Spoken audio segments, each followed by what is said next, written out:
Hey guys, tonight we step into a world where the sun rises over the endless sands of the Nile, painting the desert in soft golds and pale pinks. You trudge barefoot across warm, gritty soil, inhaling the scent of fresh bread baking in clay ovens and the faint tang of papyrus along the riverbanks. You probably won't survive this if you're imagining yourself as a pharaoh, since your survival skills at navigating mud, sandals, and unpredictable crocodile sightings are questionable at best. Yet here you are, ready to immerse yourself in the rhythm of daily life in an ancient Egyptian village, where each movement, each sound, and each whisper of wind has a story to tell.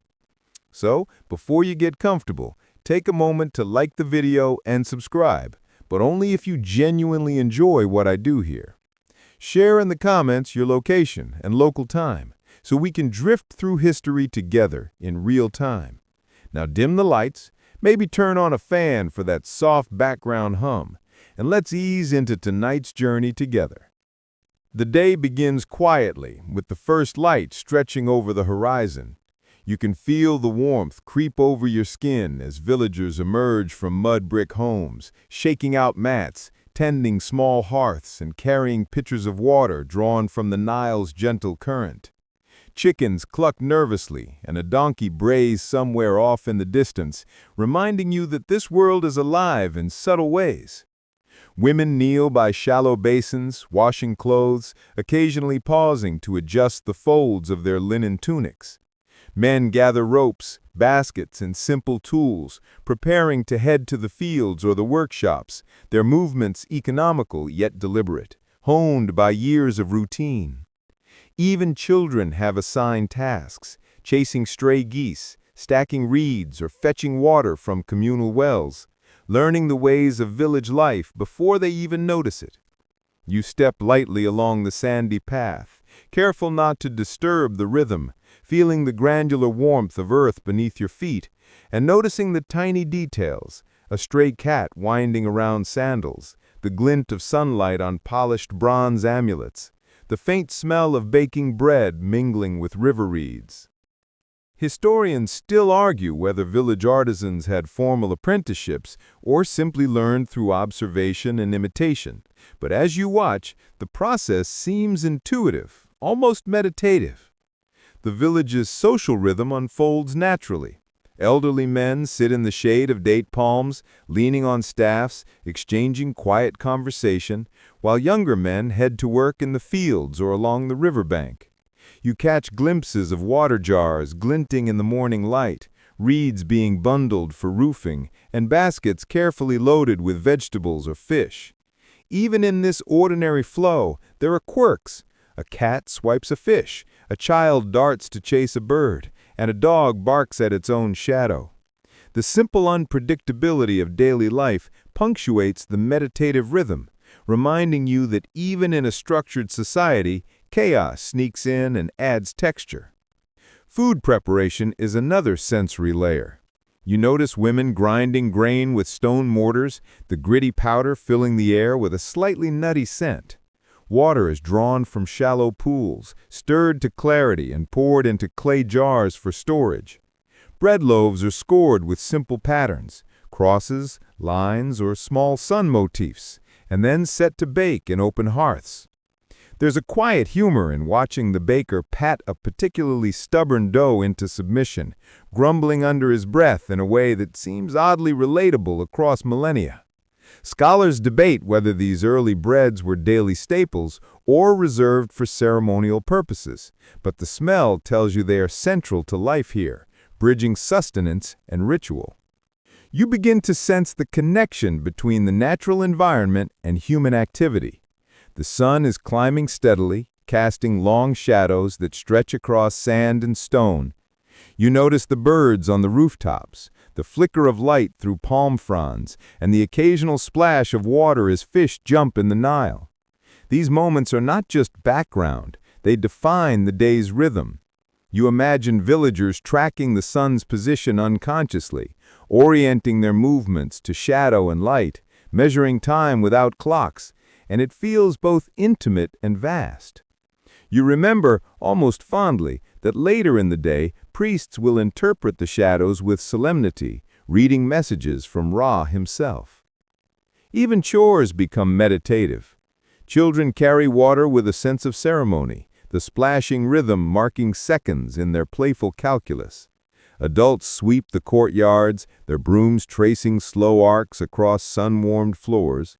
You can hear the soft scratching of reeds against mud, the distant murmur of conversation, and the occasional bray or cluck. There's humor here if you choose to see it. A chicken suddenly dashes through a line of neatly stacked baskets, or a boy trips over a reed bundle, laughter spilling into the air. Life in the village is structured, yes, but it's never dull, and you can feel the pulse of humanity in these gentle, small disruptions. Historians still argue whether daily life was primarily dictated by environmental necessity or social hierarchy, but standing here, you can sense the intertwined layers. Villagers navigate not just physical spaces, but social rituals, inherited knowledge, and unspoken etiquette. Every interaction, from greeting a neighbor to tending a hearth, carries meaning beyond mere survival. You can almost feel the subtle choreography, hands moving deftly, voices softening in reverence near sacred spaces, and a collective attentiveness to rhythm and routine. You notice the smallest details, like the careful stacking of reeds for shade or the precise pouring of water into clay jars, and recognize them as threads in a complex, quiet tapestry of life. By early morning, the sun has warmed the village thoroughly, and the hum of activity reaches a gentle crescendo. The baker's loaves are golden, the river shimmers under sunlight, and the smell of bread, herbs, and river reeds mixes into a calm yet vivid sensory landscape. You take a deep breath, noticing how the warm air carries both dust and sweetness, the smell grounding you in this moment. As you walk along narrow alleys observing villagers at work, you begin to feel part of the rhythm, like an unnoticed chord in a living melody. Quirky moments continue to surface.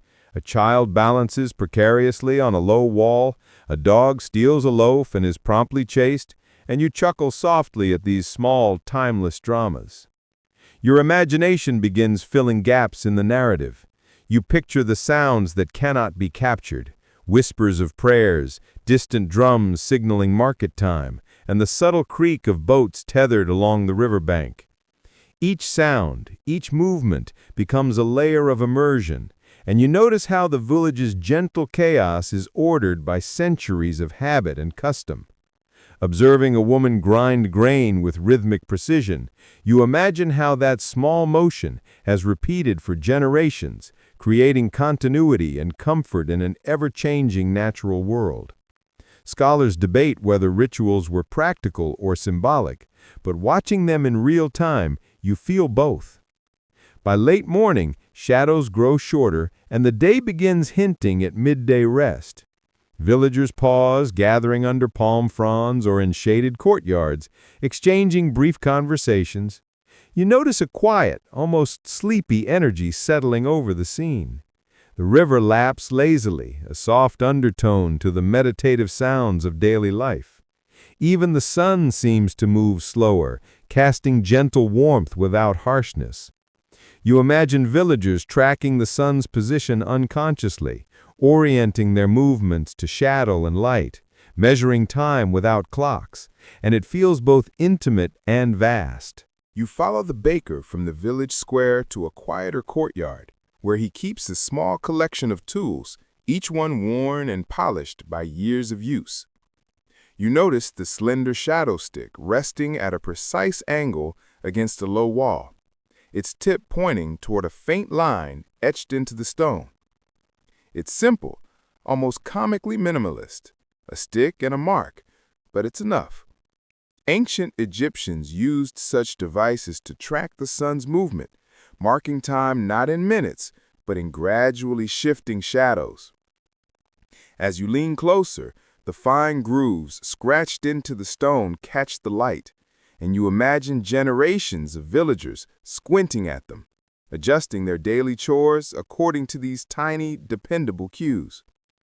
Historians still argue whether these instruments were accurate enough to schedule complex tasks, or if their main purpose was ritualistic, reinforcing the sacred connection between sunlight and human activity. You pick up a small merkhet, a wooden sighting tool, and hold it up as if aligning the stars above. The tool feels surprisingly heavy considering its simplicity, and you wonder at the patience required to use it properly. Priests reportedly used merkhets in pairs, sighting along the night sky to determine hours, dates, or even the best time to plant crops. There's a quirky detail here. Some merkhets were cleverly disguised as decorative objects for the wealthy, like small staves with inlaid ivory or ebony, suggesting that practicality and prestige often walked hand in hand. You trace your fingers along the polished wood, imagining a young apprentice learning to read the heavens while avoiding the occasional distraction of a particularly persistent cat in the courtyard. By mid-morning, shadows are already stretching, and the stick in the courtyard is showing its first long line. You crouch beside it, noticing the subtle curve cast across the sand, a delicate dance between geometry and sunlight. It's fascinating how a simple stick can divide the day, a reminder that the Egyptians' understanding of time was observational rather than abstract. You remember reading that they divided daytime into 12 hours, but the actual length of an hour varied with the season.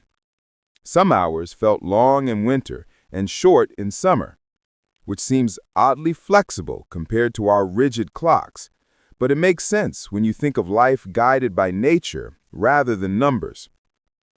Historians still debate the methods used to ensure consistency across different regions, but here in this quiet courtyard, it seems almost irrelevant. You wander to another corner, where a group of scribes hunch over papyrus, marking diagrams and notes. They observe the shadow's movement and record tiny increments, combining practical necessity with meticulous artistry. One scribe glances up at you as if to say, "Don't touch my work, it's magic," which feels surprisingly relatable. There's a fringe theory that some merkhets doubled as teaching tools, letting apprentices grasp both geometry and astronomy in one gentle lesson. Watching them, you imagine tracing invisible lines with your finger across the sunlit courtyard, a slow-motion game connecting earth and sky. The air carries the faint aroma of reed ink and dust, mingling into a smell that is both grounding and slightly mysterious. The afternoon sun has mellowed, and you stroll toward a temple whose limestone walls glow softly in the warm light. You notice how the sun casts elongated shadows across the facade, turning engraved hieroglyphs into playful silhouettes. Walking along the path, you can almost hear the faint rustle of linen robes and sandals against stone, and the distant murmur of chanting as priests move in measured patterns. The sunlight itself seems to carry significance here, more than just illumination. It is an actor, a guide, and a spiritual marker. Egyptians believed that Ra, the sun god, sailed across the sky each day, bringing life and order, and you feel that narrative subtly shaping every movement in the courtyard. Historians still argue whether shadow worship was more symbolic than functional, but as you linger, it's hard to separate the two. You pause to watch the shadow of a tall obelisk stretch across the temple floor.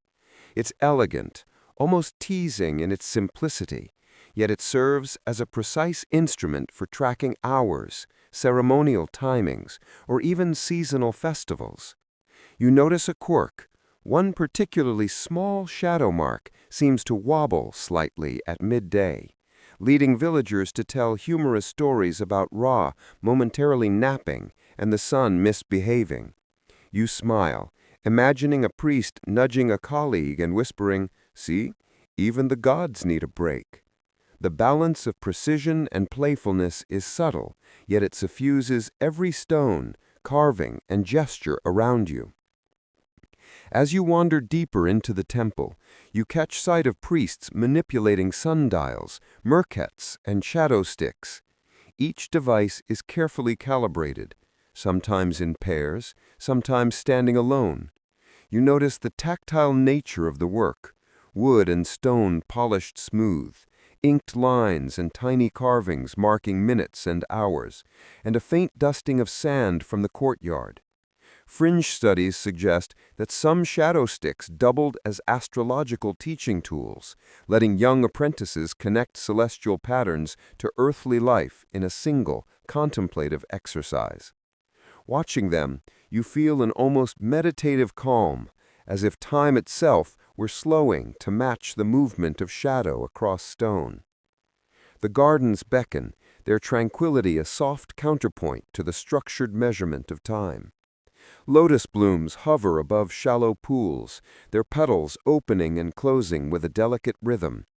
You inhale the sweet, watery scent, noticing how each plant casts tiny, dappled shadows that shift as the sun moves.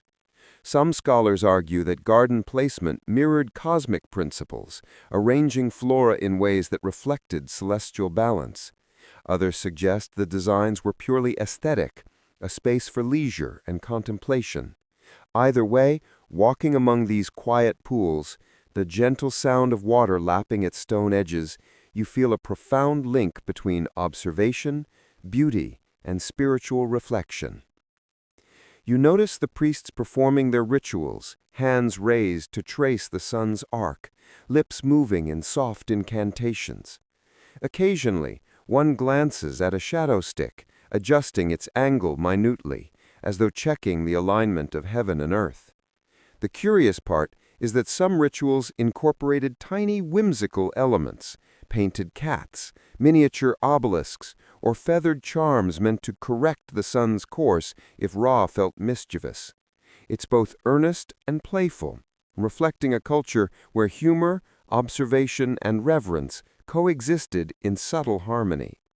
You breathe deeply, letting the scent of lotus and warmed limestone settle into your senses. You wander to a shaded colonnade where carved reliefs illustrate gods interacting with mortals. Shadows from columns ripple across the walls, creating a soft, animated effect as the sun drifts lower. You notice a small, curious carving of a sunboat, its tiny crew, both human and divine, casting micro-shadows on the stone, reminding you that light, art, and function often intersected seamlessly. Historians still debate the symbolic meaning of these carvings. Were they instructive, devotional, or simply decorative? Observing them now in the shifting light, you feel the layers of intent intertwine effortlessly. The gentle lapping of the river nearby mingles with the muted sound of temple chants, and you notice the rhythmic movement of shadows over a mosaic floor. Each figure, each symbol, shifts as the sun moves, creating a slow-motion dance of light and geometry. Fringe interpretations suggest these shifting shadows were used to determine auspicious times for specific rituals, while others argue it was a byproduct of architectural aesthetics. Either way, you feel yourself lulled by the pattern, a quiet, predictable motion that also allows for gentle surprise, like the way a feather drifts unpredictably on a soft breeze. A child of a priest appears, tracing a tiny shadow on the floor with a finger, giggling quietly as the elongated line wobbles and shifts. It's an endearing reminder that observation is not solely scientific or spiritual. Sometimes it's playful. The shadow stick, the merkhet, and the obelisk all have a dual nature, precise instruments for understanding time and cosmos, yet objects of curiosity and amusement, inviting engagement and gentle learning. You remember the earlier village courtyard, the baker's stick, the scribe's playful notes, and notice the same continuity here, a blend of function, humor, and subtle ritual.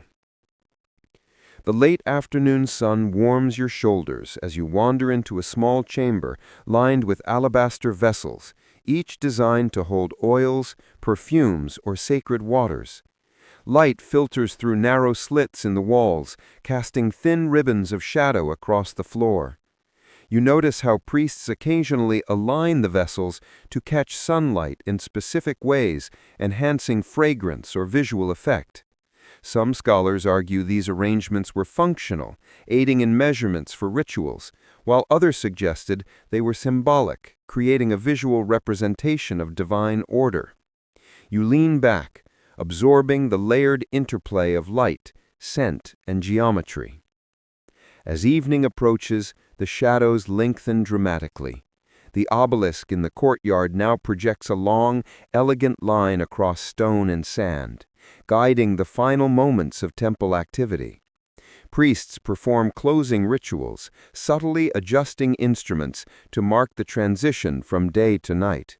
Fringe stories tell of mischievous spirits stretching shadows at dusk, adding a light-hearted dimension to otherwise solemn proceedings. You feel yourself smiling, imagining the playful negotiation between humans and unseen forces, order and whimsy. The temple is quieter now. The sun dips toward the horizon, bathing the courtyard in amber light. You notice small details, a lizard curling in a shadow's cool edge, the faint glint of ink lines etched into papyrus, the slow sway of lotus blossoms. Even the simplest shadows, the stick in the corner, the pillar's columns, tell stories of time, observation, and human attention to detail. Historians still argue whether daily shadow readings influenced broader architectural or ritual planning, but here the evidence is clear. Life and time are intimately intertwined. Nightfall edges closer, and you find yourself seated on a stone bench, watching the temple shadows fade and stretch, imagining the journey of Ra across the sky. You reflect on how shadow sticks, merkhets, and sundials mediate human understanding of natural cycles, blending science, art, spirituality, and playful observation. A gentle breeze carries the scent of the river and blooming lotus, and you feel the slow, rhythmic cadence of life in this ancient place settle over you. Quirky anecdotes, sleeping cats, mischievous children, wobbly shadow lines soften the precision, making it all feel human and relatable. By the time the last golden rays fade, you are wrapped in the quiet majesty of the temple, the rhythm of shadow and sun, and the gentle humor woven through observation. Every stone, stick, and mark holds a story, subtle yet profound, reminding you that time in ancient Egypt was both measured and experienced, observed and played with. You breathe in slowly, letting the soft, ambient sounds, distant river, faint chants, fluttering leaves settle into your senses as the temple and its shadows linger in your imagination. You step from the temple courtyard into a walled garden, and immediately the scents shift, sweeter now, softer, a mix of lotus, mint, and freshly tilled soil. Sunlight filters through tall papyrus stalks, casting flickering, almost playful shadows across the smooth stone paths. The garden seems alive in a quiet way. Bees hover above blooms, small birds hop between reeds, and the occasional frog croaks lazily near shallow pools. Walking slowly, you inhale deeply, noting the layered fragrances and imagining how the Egyptians themselves experienced these gardens not just as ornamental spaces, but as places for reflection, learning, and leisure. Historians still argue whether palace gardens were primarily spiritual spaces, practical food sources, or a combination of both, but for now, you can feel the intentional calm they inspired. The paths wind gently, lined with low hedges and flowering plants, many of which you recognize and many that seem entirely foreign. You stoop to touch a soft lotus petal, feeling its cool, delicate texture against your fingertips, and notice a curious hummingbird-sized insect hovering nearby, shimmering in sunlight. Some scholars suggest that specific plants were cultivated not just for aesthetic beauty, but for subtle medicinal properties, while others argue the arrangements were purely ceremonial, designed to mirror the order of the cosmos. You pause to admire a circular pool at the center, where lilies float serenely, reflecting golden sunlight like tiny mirrors, each ripple catching a fragment of sky. As you wander further, a gardener emerges, carrying a basket of fragrant oils, freshly harvested herbs, and tiny papyrus bundles. He hums softly as he arranges the plants, brushing the leaves with gentle hands, and you notice the meticulous care he gives even the smallest shoots. Fringe accounts suggest some of these gardens contained hidden compartments for rare or sacred herbs, known only to select priests or healers.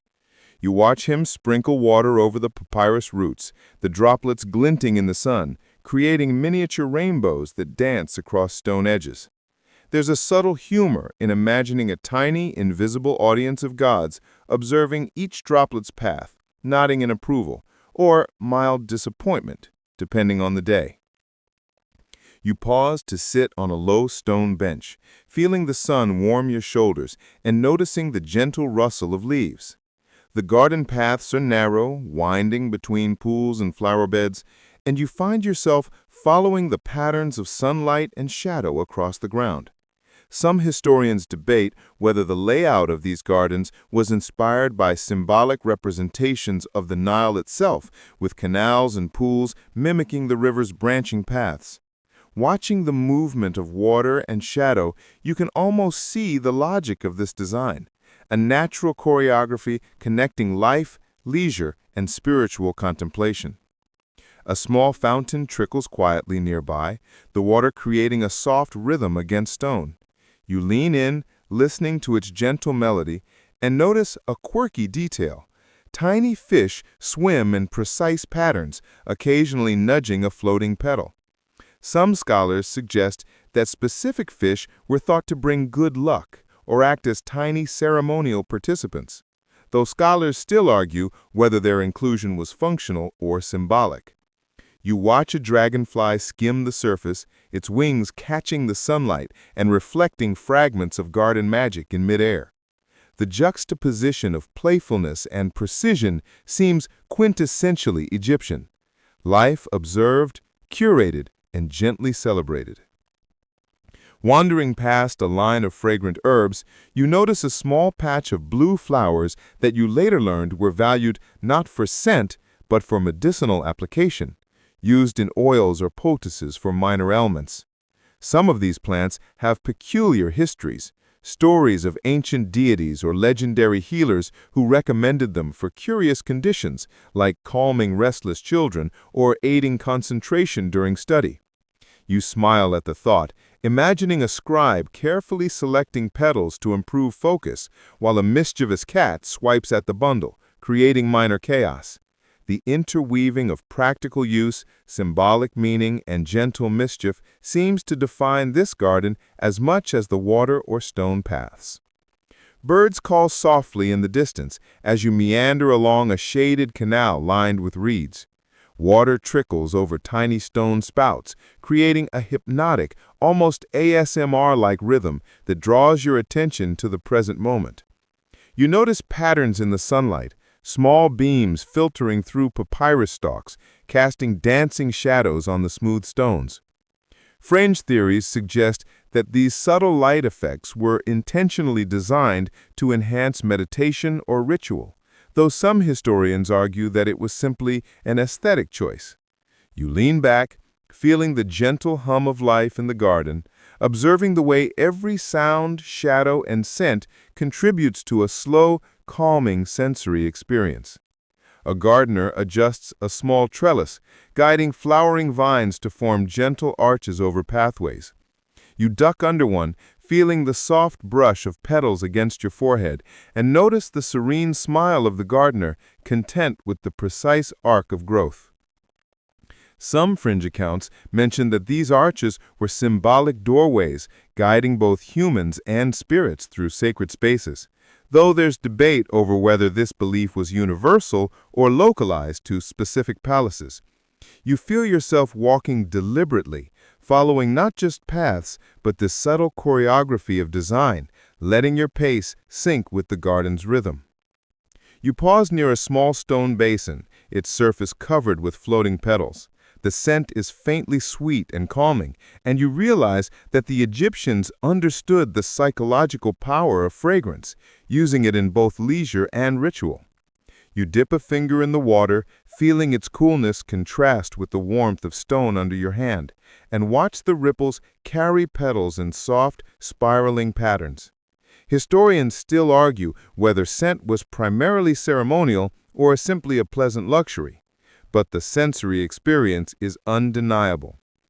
You inhale deeply, letting your breath synchronize with the slow, hypnotic motion of water and petals. In the late afternoon, the garden shadows lengthen, creating pockets of shade that shift gradually across pools, paths, and flower beds. You notice a priest and an apprentice carefully noting sunlight patterns, using them to determine optimal planting spots for the next season. There's a subtle humor in imagining the apprentice's frustration when a mischievous frog interrupts measurement and splashes water onto carefully arranged reeds. Fringe theories suggest that some gardeners embedded symbolic markers in the garden's layout, invisible to the casual visitor, to teach lessons about time, order, or cosmic cycles. You find yourself observing both nature and human interaction in equal measure, the combination creating a gentle, almost hypnotic cadence. As the sun dips lower, golden light glints off the lotus pools, turning the water into a tapestry of amber and green. You notice small insects skimming the surface, casting delicate shadows that join the interplay of light and water. The air is filled with soft scents of herbs, mud, and flower petals, and you feel a quiet sense of completeness. Life observed, ordered, and celebrated in microcosm. Some historians debate whether the gardens were primarily for elite contemplation or community utility, but here the effect is universal, a slow, immersive journey through scent, sound, and sight. By evening, shadows from the towering papyrus stalks stretch across the ground, merging with fading sunlight to create a soft, warm glow. Birds settle among reeds, frogs croak a steady lullaby, and the gentle trickle of water completes a soothing symphony. You stroll along winding paths, mindful of each footfall on warm stone, each gentle breeze brushing against your skin, and the subtle movements of petals in the water. Quirky observations: the frog that leaps at the wrong moment, the dragonfly skimming too close, the slight wobble in a petal's shadow add life and gentle humor to the precise, orderly environment.